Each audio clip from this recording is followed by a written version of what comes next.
Mr. Bennett, you have a direct question for Ms. Baer. Sure. Let's talk about that column you wrote as a Harvard student shortly after the September 11th attacks, and Congressman Mast mentioned it in his opening statement. You wrote at the time that you were touched by the response of the rest of the world to what had happened in America, but you added, and I quote, "At the same time that America calls on the world to ardently preserve our sacred values, it must live up to the shameful history of having so rarely stood up for those values itself."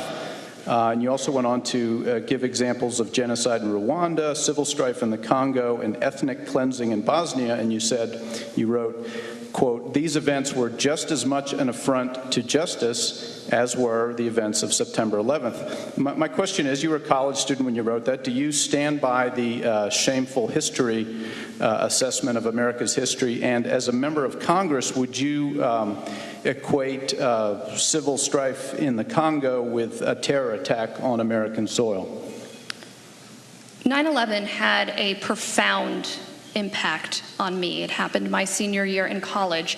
It's the reason that I went on to serve in the State Department and promote American values abroad, because I understood that we were safer as a country when other countries were more like us, when they were more democratic, when they accepted human rights.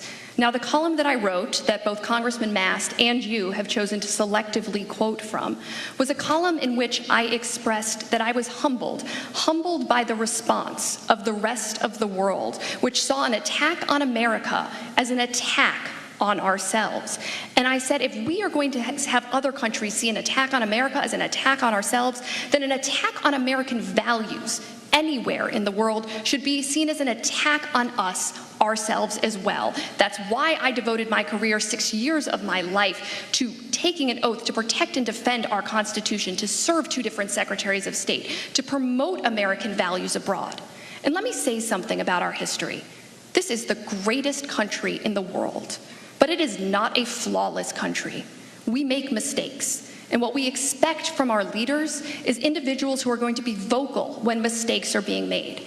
And at a time when we have a president who's cozying up to dictators while he's picking fights with democracy, I would say we need a congressperson who is willing to speak the truth, who's not going to cow to a leader, whatever they say, but is willing to call America to task to always be consistent with its values, because that's the best of our country. Congressman Mast, you have 45 seconds for a rebuttal.